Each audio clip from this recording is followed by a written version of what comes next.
ఇదిగో డిఎస్సి అదిగో డిఎస్సి అంటూ ఒక 5-6 సంవత్సరాలు కూడా చాలా ఇబ్బందులు పాలు చేశారు మమ్మల్ని.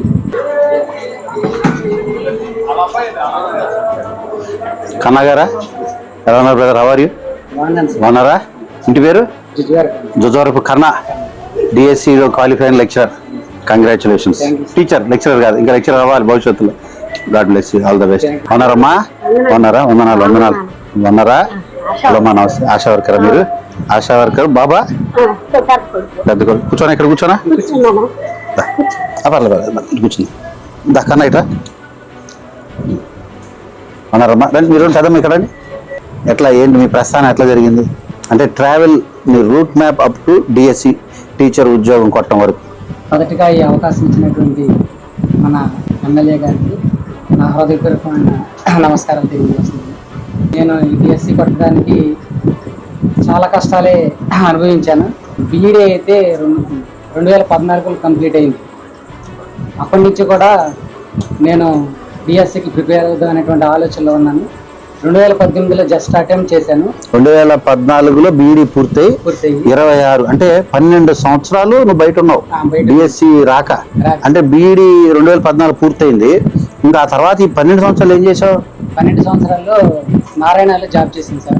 చిన్న ప్రైవేట్ ఇన్స్టిట్యూషన్ దగ్గరలో ఉద్యోగం చేశాను. ఎంత శాలరీ? 15,000 శాలరీ. ఎన్ని సంవత్సరాలు చేసావు?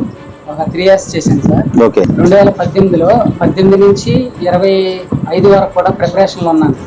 అయితే ఇంత లాంగ్ టైం ప్రిపరేషన్లో ఉండడానికి కారణం ఏంటంటే జగన్మోహన్ రెడ్డి గారు డిఎస్సి ఇస్తామని చెప్పేసి ఎన్నికల సమయంలో వాగ్దానం చేశారు.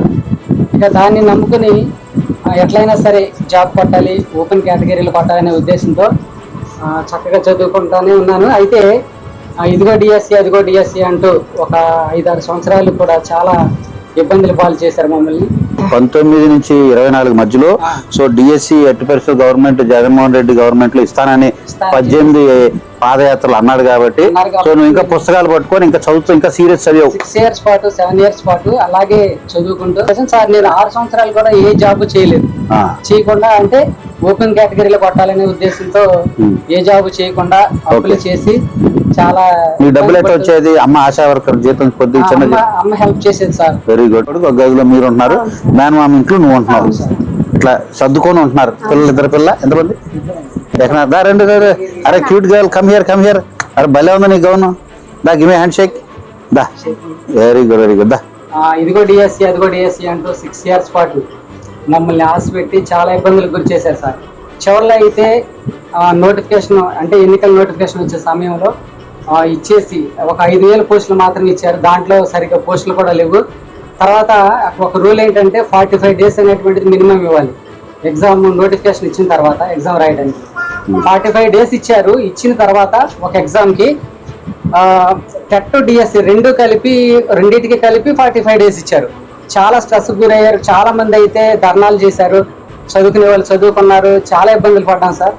అయితే దేవుని దయ వల్ల కోటమి ప్రభుత్వం వచ్చి సో అన్ని ఉట్టికే మొక్కుబడికి ఏదో పెట్టడానికి పెడతానా చెప్పడం తప్ప నిజంగా కమిట్మెంట్ గా చేయలేదు సార్.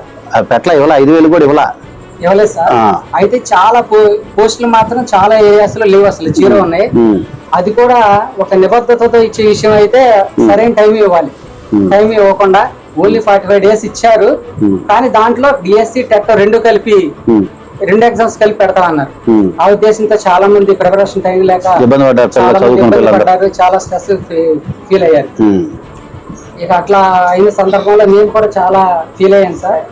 అయితే తర్వాత ఒక ఆశ చిగురించింది. చంద్రబాబు నాయుడు గారు మాట ఇచ్చారు, తప్పకుండా ఇది నెరవేరుస్తాడనేటువంటి ఆశతో చదువుకున్నాను. 19 నుంచి 24 వరకు జగన్ ప్రభుత్వంలో ఉన్నప్పుడు ఖచ్చితంగా ఇస్తాడని చదువుతూనే ఉన్నావు. బీఈడీ ఉద్యోగం అటు చిన్న ప్రైవేట్ ఉద్యోగం చేసుకుంటూ ఫ్యామిలీ వదిలేసాడు ఉద్యోగం కూడా వచ్చి ఇక పూర్తిగా 6 సంవత్సరాలు పుస్తకాలు పట్టుకొని చదువుతూనే ఉన్నావు. మరి నీకు ఏ టైంలో వచ్చిందో తెలియదు. పోస్టులు సరిగ్గా ఉండొచ్చు ఉండకపోవచ్చు. ఓపెన్ కేటగిరీలో కొట్టాలనే ఉద్దేశం. మరి నీకు ఫుడ్ ఇవన్నీ ఎట్లాగా?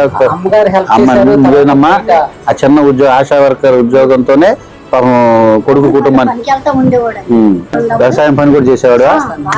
బీఈడీ చదువుకొని టీచర్ ఉద్యోగం ఆపి 6 సంవత్సరాలు కష్టం ప్రభుత్వం వచ్చిన ఏం జరిగింది? చాలా మేలు జరిగింది సార్. జాబ్ వచ్చింది, చాలా హ్యాపీగా ఉన్నాం. అయితే ఈ క్రెడిట్ కూటమి ప్రభుత్వానికి చంద్రబాబు నాయుడు గారికి చెందకుండా ఉండాలనే ఉద్దేశంతో ఇటువంటి కొన్ని కుట్రలు జరిగినాయని అనుకుంటున్నాం. ఇందాక నువ్వు అన్నావు కదా, జగన్ ప్రభుత్వంలో టెట్ అను మెయిన్ ఎగ్జామ్ 45 రోజులు ఒకేసారి పెట్టేయాలని ఒక ఎట్లా అంటే ఫాల్స్ ఇదిలో అంటే మభ్య పెట్టడానికి పెట్టేది తప్ప జరగల. లోకేష్ బాబు ఎలా ఆర్గనైజ్ చేశాడు మొత్తం? కావాల్సినంత టైం ఇచ్చాడు సార్. Very good. ప్రిపరేషన్ అవడానికి కావాల్సినంత టైం ఇచ్చారు. చాలా హ్యాపీగా మేము రాసి జాబ్ కొడుతున్నాం. Very good. ప్రభుత్వానికి ధన్యవాదాలు తెలియజేస్తాం. ఓపెన్ కేటగిరీలో వచ్చింది. ఓపెన్ కేటగిరీలో కొట్టావా? Congrats, very good. బీసీసీలో ఉండి జనరల్ కోటాలో కొట్టాడు. నీకు ఎంత మందిలో నీకు వచ్చింది ర్యాంక్? ఇది 8 నుంచి 10,000 మంది రాశారు సార్. 150 okay okay. మిగిల్చకుండా నీకు ఎంత ర్యాంక్ ఇది వచ్చింది? 40 వచ్చింది సార్. ఓపెన్ కేటగిరీలో 40 rank. Very good, very good, very good. బాగా కష్టపడ్డావు. 6 సంవత్సరాలు నీ కష్టం, నీ ర్యాంక్ బట్టి చెప్పవచ్చు, అంతేనా? కోచింగ్ కూడా తీసుకెళ్ళాలి. ఏం తీసుకోవాలా? ఏమ్మా ఒక మాట, పెద్ద తల్లి నువ్వు ఇక్కడ ఉన్నావు, భార్య పిల్లలు అందరూ మీ అందరూ ఉన్నారు. కష్టం కనబడుతుంది. మీరుంటున్న ఇల్లు, మీ వ్యవస్థ అంతా కూడా ఎంత ఇబ్బందులు పడుతూ చిన్న ఉద్యోగం, ఆశా వర్క్, ప్రైవేట్ ఉద్యోగం చేస్తూ కొంతకాలం నడిపి 6 సంవత్సరాలు పుస్తకాలు పట్టుకొని పొలం పని చేసుకుంటూ నడిపించావు. ఈ క్రమంలో ఉద్యోగం సాధించావు, ఉద్యోగం కొట్టావు. కానీ ఇప్పుడున్న ఈ విపక్ష పార్టీ వాళ్ళు అనేది ఏంటంటే, నువ్వు కొనుక్కున్నావు లంచాలు ఇచ్చి, లేకపోతే అవినీతి మార్గంలో, అక్రమ మార్గంలో నువ్వు ఈ సీటు కొట్టావని చెప్పి మాట్లాడుతున్నారు. అంటే ఇది క్రెడిట్ ప్రభుత్వానికి చెందకుండా చేయాలనే ఉద్దేశంతో అట్లా మాట్లాడుతున్నారని మా ఉద్దేశం సార్. మీ మనోభావాలు, మీ ఆత్మవిశ్వాసం దెబ్బతీసే విధంగా ఇలాంటి మాటలు. అదే